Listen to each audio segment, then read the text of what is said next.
가기사는 증시 각도기. 안녕하세요. 증시 나치판 안지원입니다. 네, 안녕하십니까. 각도기 곽산준입니다.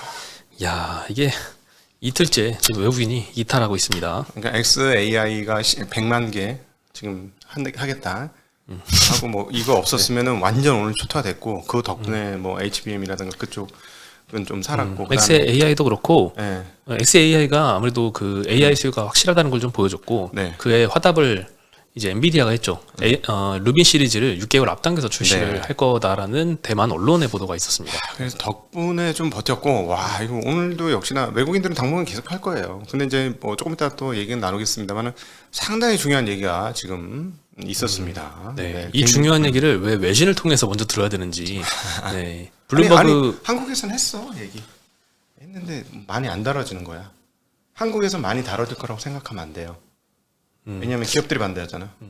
어떻게 보면 이게 글로벌 마인드기도 하네요. 아니 이게 기업들이 반대하기 때문에 광고주들이 반대하면은 언론에서 안 다룰 거예요. 근데 어쨌든 한국의 중대한 이 시의성 있는 이슈를 먼저 외신을 통해서 영어로 먼저 보고 그 다음에 접한다는 게 블룸버그가 대단하다고 해야 되는 건지 아니면 이재명 대표의 이 글로벌 마인드를 봐야 되는 건지 네, 어쨌든 옛날에도 많이 그랬어. 어쨌든 네, 중요한 소식이었습니다. 이따 전해드리겠고요. 네. 오늘 코스피는 0.9% 하락, 코스닥도 0.9% 하락을 했습니다. 외국인이 어제도 코스피에서는 4천억대 팔았는데 오늘도 3,200억 정도 코스피에서 매도를 했고요. 코스닥은 마이너스 200억 정도 많이 매도를 했다가 코스피, 코스닥 둘 다 이재명 대표의 인터뷰가 알려진 이후로 매도 규모가 좀 줄었습니다. 네, 좀 좋게 해석을 한 것 같아요. 오늘 환율은 1,414원으로 끝났습니다. 여전히 적당히 안정화된 상태에서 계속 유지를 하고 있습니다. 네, 아직 뭐 탄핵 이전으로 돌아가지는 않았고요.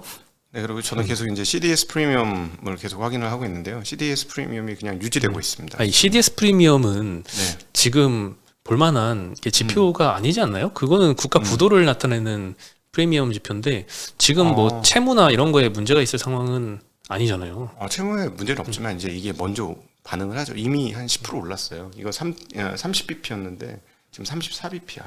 그러니까 오르긴 올랐어. 그다음에 프랑스 같은 경우 지금 정부가 난리가 났잖아요. 거기는 40bp가 넘어버렸어.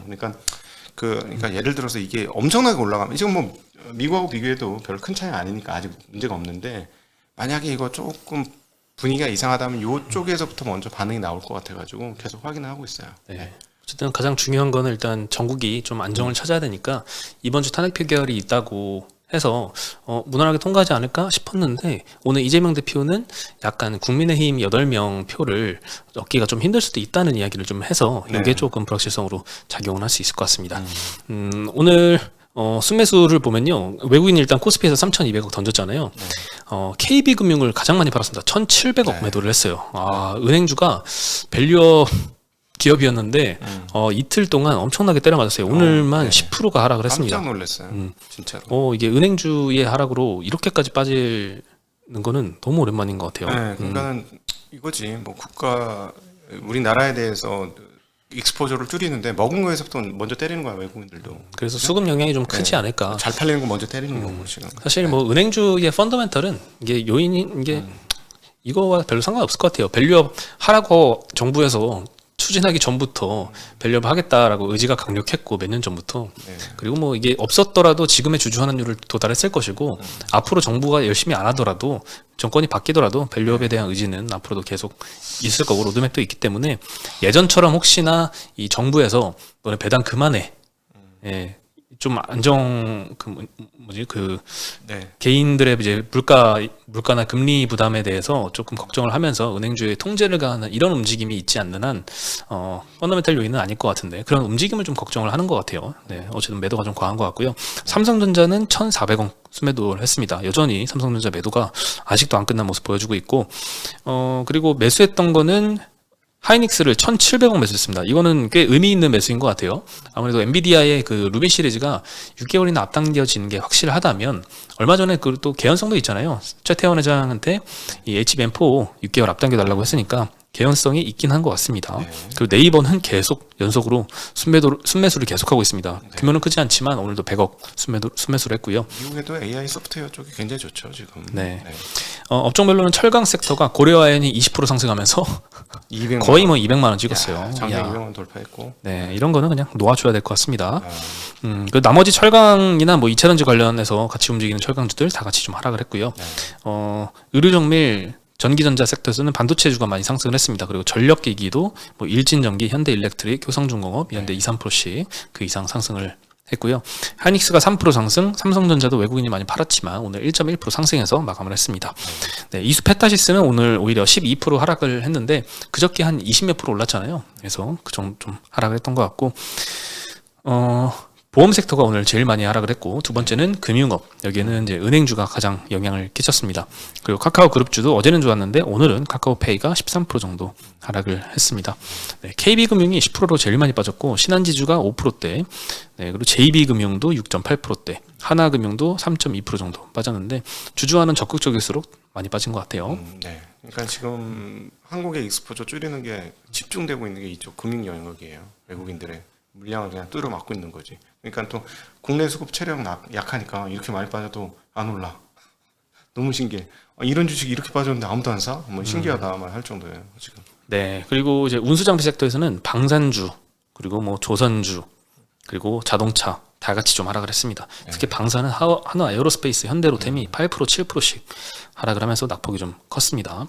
방산도 굉장히 좀 좋았었는데 이제 뭐 우크라이나 종전 거의 다가온 것 같아요. 그것도 그렇고 저기 약간 키르기스탄인가 여기도 뭐 하려고 했었는데 좀 깨졌다는 설이 있어요 이번. 수출이요? 네, 이번 건으로 인해서 뭐 틀어지고 그런 게 좀 이게 왜냐하면 정부에 대한 신뢰가 상당히 있어야 되잖아요. 그 수출 금융도 좀 받아야 되고 하니까. 그렇죠. 악영향이 분명히 있습니다 방산에. 네, 하려면 아무래도 좀 장기 프로젝트이기도 하고 그렇죠. 규모도 엄청나게 크고 국가의 개입이 상당히 큰 비즈니스이기 때문에 네. 예, 대외 신뢰도가 국가가 주요한 매수처가 돼야 이 사람들의 입장에서 뭐가 되냐면 한국 정부가 물량을 계속 사줘야 그 제품을 꾸준히 받을 수 있다는 믿음이 생기는 부분이 분명히 있거든요. 이 방산 비즈니스에서는. 왜냐면 받다가 이거 갑자기 손님 없다고 끊어버리면 자기들 되게 골 때리잖아요. 예, 그래서 이게 정부하고 연결된 비즈니스입니다. 이거는. 네, 정말 예기치 못한 리스크인 것 같아요. 네. 방산주엔.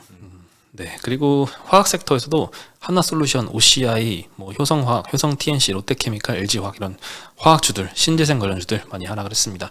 증권주도 좀 하락을 했어요. 뭐 키움, 삼성, 유진, 미래, 대신, 신영 다 2% 이상씩 하락을 해서 전반적으로 이제 밸류업, 금융 쪽들이 네. 가장 안 좋았고, 뭐 화학, 방산, 자동차, 조선 이런 데도 좀 낙폭이 있었습니다. 네, 그리고 이제 기업령 피해주라고 이제 해야 될 것 같아요. 밸류업이나 특히나 이제 한국의 이미지가 좀 먹칠이 그럼요. 됐기 때문에 엔터주나 게임주 최근에 이제 관세 영향이 없다고 강한 상승을 좀 있었는데 엔터 게임이 속절없이 그렇죠. 하락을 했어요. 이거는 어떻게 느끼겠어 외국에서 되게 우리가 옛날에 미국 가수 좋아하는 게 단순히 그 사람 노래만 잘 불러서 그렇을까? 미국이라는 어떤 좀 선망의 이미지가 분명히 작동되고 있는 거거든요. 예. 그렇기도 한데 저는 어떻게 보면은 뭐 저 나라에 뭐 윤석열이라는 대통령의 이런 계엄 사태가 있더라도 내가 좋아하는 가수는 여전히 좋아할 것 같아요. 그래서 펀더멘탈이 크게 흔들릴 만한 이슈일까는 싶긴 합니다. 의구심이 들지만 어쨌든 최근에 많이 올랐기 때문에 이런 조정을 받을 빌미는 아니 뭐 작용을 아프리카 가수 하지 않았나. 중에 아는 사람 있어요? 아프리카 가수요? 없잖아요. 동남아 가수 중에 뭐 아는 사람 별로 없잖아요. 네. 그렇게 된다니까. 이게 이 문화적인 것들이 이 여러 가지가 한꺼번에 토탈리하게 이렇게 연결되어 있는 거거든. 그러니까 물론 BTS가 국위선양 이게 이제 선순환이 됐잖아 우리는 계속 나라도 좋아지고 BTS 너무 잘했고 그다음에 예를 들어서 코로나도 딴 나라보다 되게 잘했고 그러니까 되게 매력적인 나라. 아니 그래도 제가 만약에 테일러 스위프트 너무 팬인데 트럼프가 탄핵됐다고 해서 갑자기 테일러 스위프트의 앨범을 안 살 거냐? 이건 또 아니지 않나. 아니 탄핵이 문제가 아니고 네. 이번 건 처리가 어떻게 끝나는지까지 보긴 해야 되는데 조금 후진 상황이 나온 거잖아. 국가적으로 되게 국가적으로 후진 상황인데 후진 상황이잖아. 그러면은 예를 들어 내가 지금 좋아하고 있는 가수는 좋아하겠죠. 근데 저 나라에 대해서 어떻게 생각할까? 그러면 장기적으로는 그 뒷단에서 올라오는 애들은 표 못 받아요. 지금 좋아하는 사람이 그냥 좋아하지만 그 뒤에는 그럴 수는 있을 것 같아요. 내가 직접 한국에 가서 콘서트 보려고 했는데 네. 뭐 사인 받으려고 직접 가려고 했는데 그거는 계획을 취소해야겠다 이런 생각이 들 수는 있을 것 같아요. 그건 너무 당연하지. 위험국이 됐으니까. 그렇죠. 네. 그래서 뭐 여행, 항공, 카지노주들 많이 좀 오늘도 어제에 이어서 하락을 했고요. 이재명 대표 테마주는 오늘도 뭐 에이텍, 동신건설 이런 상한가하고 정치 테마주는 여전히 급등락을 반복하고 있습니다. 네. 네. 그리고 이재명 대표의 블룸버그 인터뷰 주요 내용을 좀 말씀을 드리면요. 네. 이 보도 직후에 외국인들의 코스피 코스닥 매수가 조금 확대가 된 이슈이기도 한데 매도가 줄었죠. 조금. 매도가 줄었습니다. 네. 일단 공매도는 필요한 제도다라는 언급을 먼저 했고 그다음에 이번 사태가 한국 주식을 싸게 살 기회다. 투자자들은 한국 경제의 미래에 대해서 걱정할 필요가 없다. 상법 개정안은 이번에 통과가 될 것이다. 이번 본회의를 얘기하는 그렇죠. 건지 이번에 있는 국회. 예. 네. 국회 회기에서. 그러면 늦어도 다음 주에는 통과가 돼야 되는데 이게 정말 된다면 호체인데 이거 엄청난 거예요. 이거 외국인들 아마 저거 되면 감히 말씀드리면 외국인 매도가 매수로 바뀔 겁니다. 순매수로. 네, 상법 개정안이 뭐 어떤 개정안이 통과가 될지도 한번 봐야 될 것 같아요. 주요 내용을. 그리고 윤 대통령은 이번 주 탄핵안 통과가 어려울 수도 있다. 하지만 결국 탄핵될 것이다라고 언급은 했습니다. 근데 이게 지금 외국에서 이게 속보치로 돌거든요. 속보치로 도는 거 내용을 누가 이렇게 언급을 해주셨는데 어디 텔레그램 버프인가에서 이게 이제 속보치는 앞뒤 자르고 나와가지고 그 윤석열 탄핵 안 될 것, 뭐 이런 내용이 이제 타이틀로 올라가고 그 이 상법 뭐 이런 거는 일반인들은 별로 관심 없잖아 저런 거. 그러니까 좀 뒤로 빠졌다 그러더라고. 예. 그럴 수 있죠. 예. 네. 그리고 풀 기사도 봤는데 탄핵 아니고 어려울 거라고 했던 것 톤도 안 될 것 같다라는 생각을 하는 게 아니라 통과가 조금 뭐 힘들 수도 있을 것 같다. 약간 이런 톤이에요. 네. 조금 불명확하다 이런 톤이에요. 그리고 가장 이제 민주당에서는 다 찬성을 하겠지만 국민의힘 8표가 최소 필요하잖아요. 그렇죠. 네, 이거 확보하는 게 조금 어려울 수도 있다라고 하는 것 같네요. 아무래도 그 8명이 필요한데 8명은 이제 그들의 당론을 배척하고 이쪽으로 넘어와야 되는 거니까 그게 조금 정치 시스템상 어려울 수도 있다라고 코멘트를 했습니다. 네, 소장파 5명은 저거 얘기를 했다더만요. 그 임기 단축. 네. 5명. 네. 향후에 대통령 당선되면 이제 5년 너무 길다. 아니 그게 아니고 임기 단축 뭔지 모르겠어. 임기 단축 얘기를 했다고. 대통령 임기가 너무 길다. 그래서 그거 단축하자라고 이야기를 한 것 같아요. 5년이라는 기간이 너무 길다. 앞으로는 4년으로 하자. 뭐 이런 내용은 자주 거론됐던 것 같아요. 윤석열 대통령을 뭐 일찍 내려 보내자 이건 아닌 것 같아요. 네. 그리고 미국에서도 AI 관련주들이 많이 급등을 해서 오늘 아침부터 좀 좋았는데 일단 마벨 테크놀로지가 AI 컴퓨팅 수요 전망을 상향해서 23% 급등을 했고 XAI도 한 건 했죠. 일론 머스크의 XAI가 슈퍼컴퓨터 콜로서스를 10배 규모로 확장하겠다. 이게 콜로서스가 현재 GPU가 한 10만 개 정도 탑재를 했는데 이거를 이제 100만 개를 탑재를 할 예정이다. 네. 그리고 이미 테네시주에 요 관련된 규모 확장 공사가 시작이 됐다라고 하고요. 이 10만 개는 한 3개월 정도 걸려서 구축을 했거든요. 근데 이 100만 개 탑재한 거는 젠슨 왕 말에 따르면 한 3년 정도 걸릴 것이라고 보고 있습니다. 네. 그리고 GPU 조달에는 한 수백억 달러 정도가 필요할 걸로 예상이 돼서 상당히 좀 큰 규모일 것 같아요. 엔비디아의 한 분기 매출 정도. 네, 엄청난 새로운 신규 수요를 확보했다는 측면에서 엔비디아도 어제 한 3%대 많이 상승을 하더라고요. 최근에 조금 엔비디아 주가도 좀 주춤했잖아요. AI 소프트웨어 쪽으로 좀 수급이 다 이동하나 싶었는데 엔비디아도 다시 한번 상승을 좀 보여줬고요. 또 나온 뉴스 중에 메타가 100억 달러? 그것도 100억 있었죠. 달러 투자를 하겠다고 했어요. AI 관련해서 네, 또 그래서 원자력 발전소도 세우고 막 그런 게 네, 그래서 원전 관련주도 어제 한 18%씩 막 떨어진 것도 있었는데 오늘은 그렇게 안 떨어진 게 메타의 영향을 좀 받지 않았나 싶고요. AI 소프트웨어도 여전히 강합니다. 뭐 세일즈포스가 어제 11% 상승을 했더라고요. 호실적 발표를 해서 뭐 서비스나우 이런 데도 6% 상승을 했고 그리고 대만 언론에서 HBM4를 탑재하는 엔비디아 루빈 GPU 이게 6개월 출시를 앞당길 가능성을 제기를 했습니다. 아직 엔비디아에서 공식 확인을 해준 건 아니에요. 원래 26년도 출시 예상이었는데 25년 말 정도로 앞당겨질 가능성이 거론이 됩니다. 그래서 최근에 최태원 회장한테 HBM 6개월 앞당겨달라 요청했던 것도 뭔가 개연성이 좀 있어 보이고 TSMC도 여기에 맞춰서 25년 4분기까지 코어스케파를 월 8만 장으로 할 것이다라고 보도에 소개되어 있습니다. 이게 만약에 사실이라면 삼성 입장에서는 더 다급해졌어요.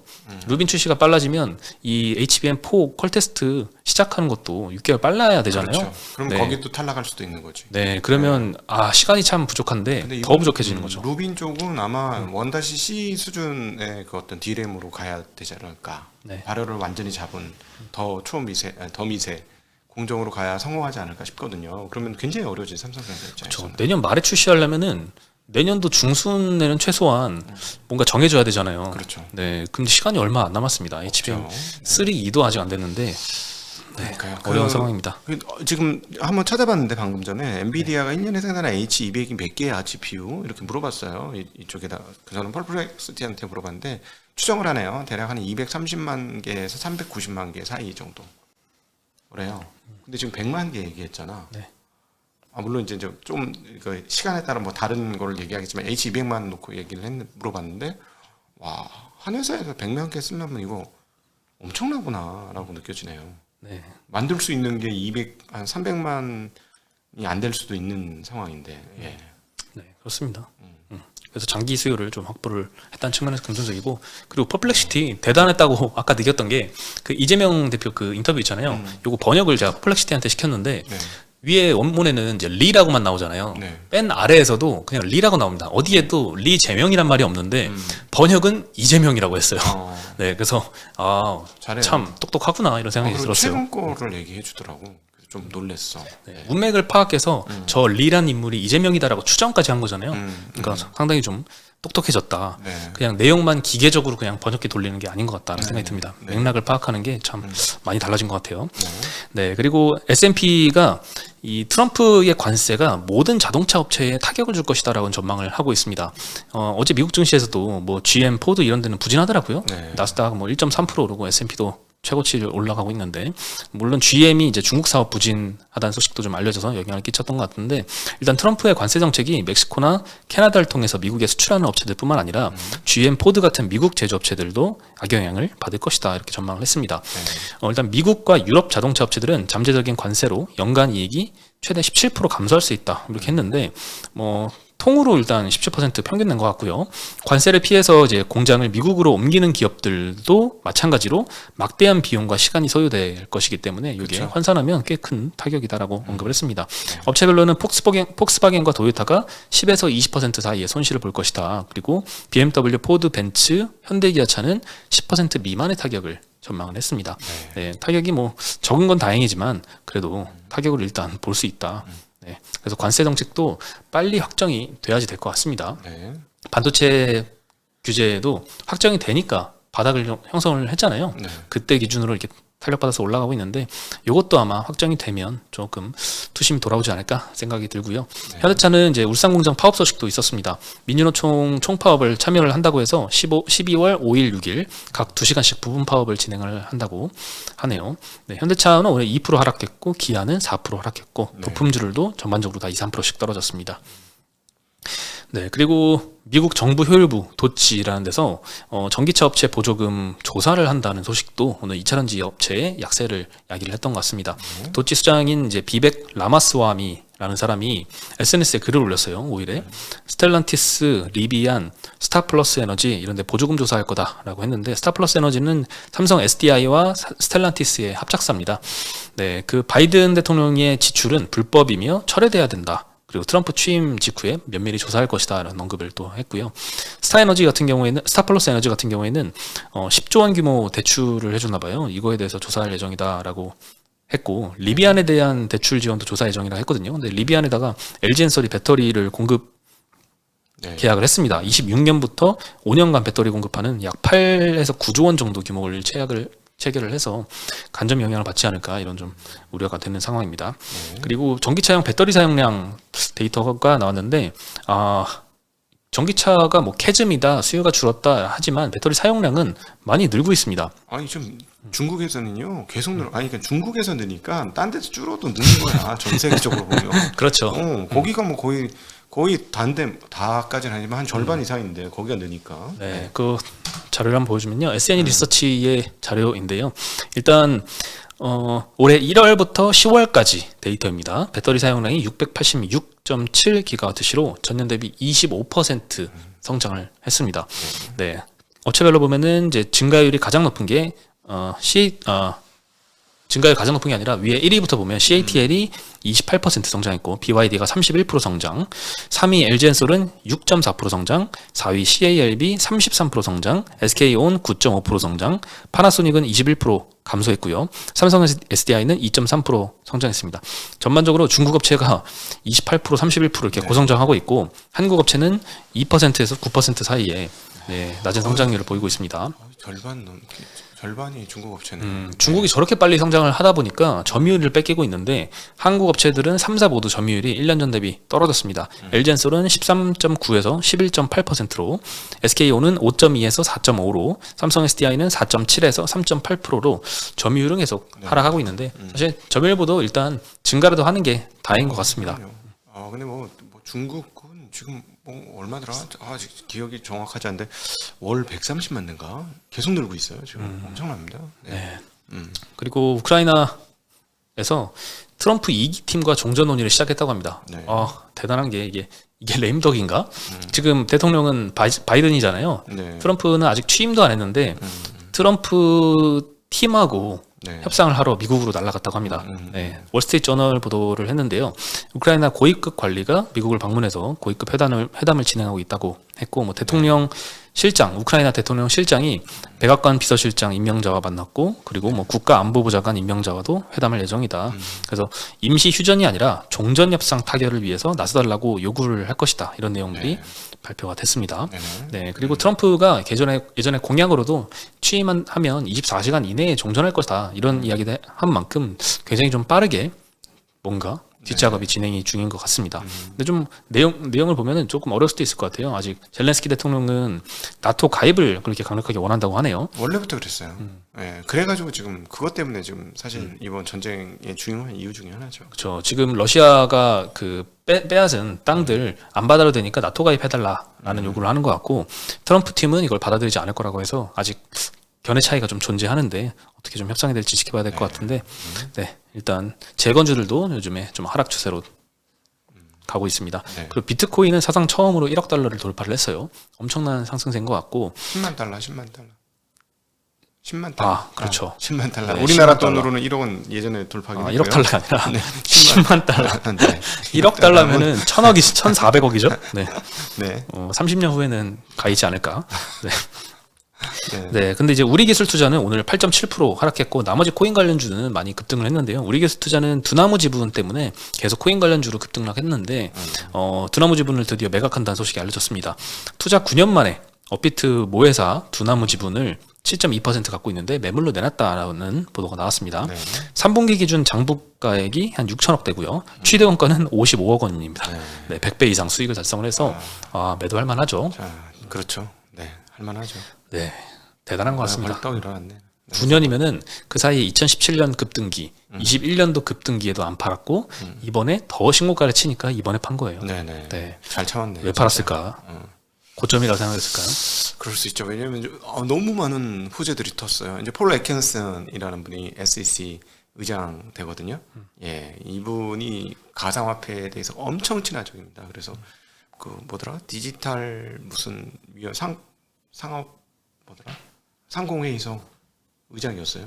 그러니까 거기에 대한 기대감도 있기 때문에 이번에 이렇게 10만 달러 돌파했다. 보면 되니까요. 호재가 정말 많았습니다. 한국 주식 빼고 다 좋네요. 우리도 이제 뭐 상법 개정하면 이제 외국인 돌아올 거예요. 그거 보시고 이제 사실은 한국 투자 언제 하지 하시는 분은 제 가이드를 드리면 외국인들 매수로 저거 제 생각은 분명히 저거 외국인 매수로 돌릴 이슈거든요. 그때부터 하시면 돼요. 네. 지금 언제 돈을 더 넣지 하시는 분들은 기대를 해보겠습니다. 네. 오늘 소식은 여기까지고요. 내일 다시 인사드리겠습니다. 네, 안녕.